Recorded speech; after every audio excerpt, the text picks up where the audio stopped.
I'm Ms Andrea, and I'm here with And It Starts Like This.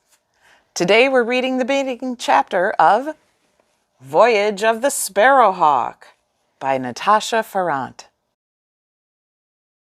Chapter 1.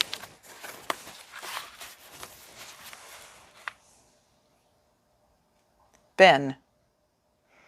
Once, a long time ago, there was a boy called Ben. He lived in a big gray orphanage on the edge of a big gray town, where the orphans ate gray food and wore gray clothes and went barefoot even in winter. Which was miserable, but also quite lucky, because if Ben had worn shoes, most of the things in this book would probably never have happened. Every Sunday, the orphans were made to go for a long walk along the canal that ran through town.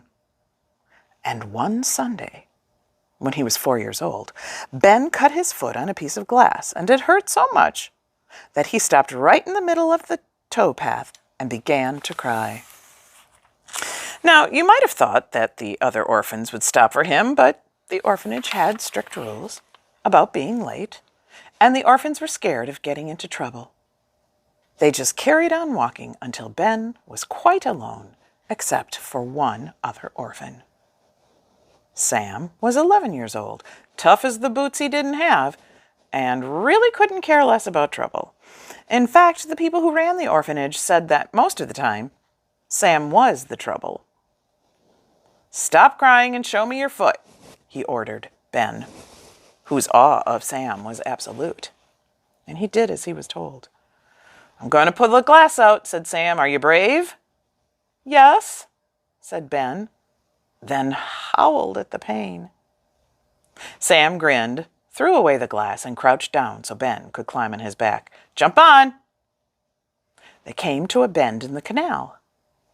A new narrow boat had arrived, and a man sat in her hold, painting a lion on a wooden pub sign. Sam stopped to watch. Ben slid off his back and hopped to the edge of the water. The boat was red and green, with her name Sparrowhawk painted in gold on a scarlet panel. Above the letters, a bird of prey flew, tough and graceful, orange eyes glinting, and blue-gray wings outstretched. Ben reached out to touch it. "Careful you don't fall in," said the man. "What happened to your foot?" The man's name was Nathan Langton. He walked with a stick and had a beard and a soft felt hat and an old dog called Bessie, who farted a lot. He cleaned Ben's foot and bandaged it, then gave the boys tea and let Ben play with his paints while Sam explored the boat. After the boys had gone, Nathan sat for a long time on the edge of the canal, thinking. The following day, he visited the orphanage to bring the boys a paint box. He saw that Sam's face was bruised from the beating he'd received for being late, and that the bandage on Ben's foot had come off. He went back to his boat and thought some more. Ever since his leg was crushed between the Sparrowhawk and a boatyard quay, Nathan had earned his living by painting. Shop signs, pub signs, planters, pots, whatever people wanted painted, Nathan painted it.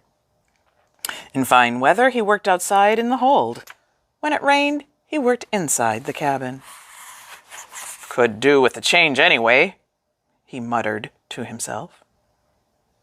So he covered the hold with a sloping roof into which he cut 2 windows. He put in a door onto a small foredeck and laid a floor. He built a wooden bench with drawers beneath it for his clothes, a bookcase for his collection of Dickens novels, shelves for his pots and brushes. He put in a stove and set up an easel. It was the first beautiful room Nathan had ever had, and he loved it.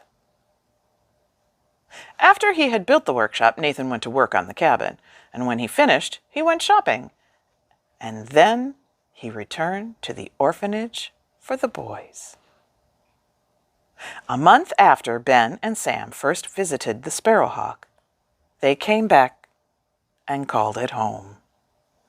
In the cabin they found boots, soft with wear and almost the right size, socks to go with them, warm sweaters, trousers, and jackets. Best of all, built into the wall, one above the other, they each had their very own berth, Sam on top and Ben below. Nathan had painted their names on wooden panels hung above the pillows, with a bird for each of the boys. A quick, bright kingfisher for Sam, a robin with a bandaged foot for Ben. "We can change it now if you like, now that your foot's better," Nathan said. But Ben adored the robin, just as he adored the Sparrowhawk. Sam was freckled and sandy-haired and full of mischief. Ben was dark-haired, with big gray eyes and a slow, shy smile. The two couldn't have been more different, but they loved each other like brothers, and they came to love Nathan like a father. As the Sparrowhawk drove out of the town in the morning sun, Ben hugged Bessie close and felt his heart swell fit to burst. So, if you know the perfect reader for Voyage of the Sparrowhawk, come claim your book. It's waiting for you. Until next time.